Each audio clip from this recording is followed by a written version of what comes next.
President Donald Trump applauded a new resolution passed by the United Nations Security Council to impose sanctions against North Korea and labeled it as the largest economic punishment yet on the nation. The United Nations Security Council just voted 150 to sanction North Korea. China and Russia voted with us. Very big financial impact, Trump tweeted August 5. The United Nations Security Council just voted 150 to sanction North Korea. China and Russia voted with us. Very big financial impact. Donald J. Trump at Real Donald Trump August 5, 2017. He detailed the impact in a follow-up tweet. United Nations resolution is the single largest economic sanctions package ever on North Korea. Over $1 billion in cost to NK. United Nations resolution is the single largest economic sanctions package ever on North Korea. Over $1 billion in cost to NK. Donald J. Trump at Real Donald Trump August 5, 2017. Trump has sought China's help to deal with security threats from North Korea's nuclear weapons program and has called on other nations to join the United States in implementing sanctions against North Korea. On August 5, the United Nations Security Council unanimously adopted a resolution to prohibit certain exports from North Korea, among other economic restrictions. We wondered if Trump accurately assessed the resolution and its impact. We found that Trump was largely right about the resolution's provisions, but experts cautioned that the true financial impact of the sanctions depend on future enforcement by member nations. We reached out to the White House but did not hear back. On August 5, the 15 nations that make up the United Nations Security Council unanimously adopted Resolution 2371-2017 to place new sanctions on North Korea. The resolution comes after North Korea's most recent ballistic missile launches, in violation of a ban on nuclear and missile tests. The new UN resolution says North Korea shall not supply, sell or transfer coal, iron ore, seafood, lead ore to other countries. UN member states shall not increase the number of work permits for North Korean nationals unless approved by the Security Council Committee, based on concerns that their earnings support North Korea's nuclear and ballistic missile programs. States shall prohibit the opening of new joint ventures or cooperative entities with North Korean entities and individuals, or the expansion of existing joint ventures through additional investments. The resolution also identified 9 individuals and 4 entities that would become subject to a travel ban and asset freeze.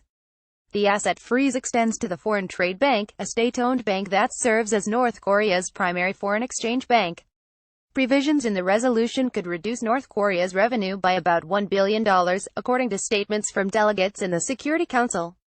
The ban on exports from North Korea will prevent it from earning over $1 billion per year of hard currency that would be redirected to its illicit programs, said a resolution fact sheet from the U.S. mission to the United Nations.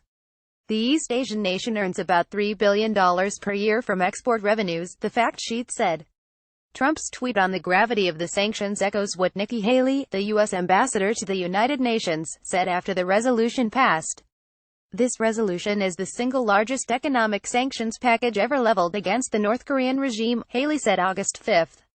The price the North Korean leadership will pay for its continued nuclear and missile development will be the loss of a third of its exports and hard currency. This is the most stringent set of sanctions on any country in a generation. The United Nations has passed multiple other resolutions against North Korea in condemnation of its ballistic missiles tests.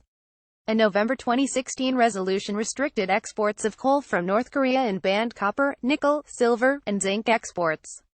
That resolution estimated cuts of at least $800 million per year to North Korea's revenues.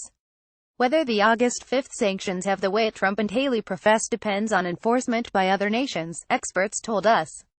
The latest sanctions could be the biggest economic sanctions resolution imposed on North Korea, measured in the amount of hard currency provided to the regime, if enforced, said Bonnie Glaser, a senior advisor for Asia and director of the China Power Project for Center for Strategic and International Studies.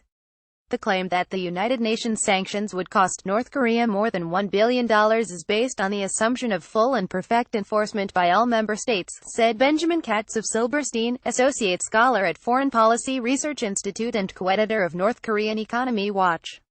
Judging by previous sanctions rounds and sheer logic, this is virtually impossible and extremely unlikely because China tends to be lax in enforcement even of resolutions against North Korea that it votes in favor of, Katz of Silberstein said. In a post for North Korean Economy Watch, Katz of Silberstein noted that if a previous resolution had already been implemented in full, North Korea's export revenues would already have been badly hit. Trump tweeted, United Nations resolution is the single largest economic sanctions package ever on North Korea. Over $1 billion in cost to NK. The United Nations Security Council on August 5 passed a resolution to sanction North Korea in response to its ballistic missile tests. The resolution bans the country's export of coal, iron ore, seafood, lead ore to other countries, freezes assets of certain entities and individuals, and prevents other nations from increasing the number of work permits to be issued to North Korean nationals. Overall, the sanctions could represent about $1 billion in costs to North Korea, but experts say that greatly depends on other nations' full enforcement of the sanctions.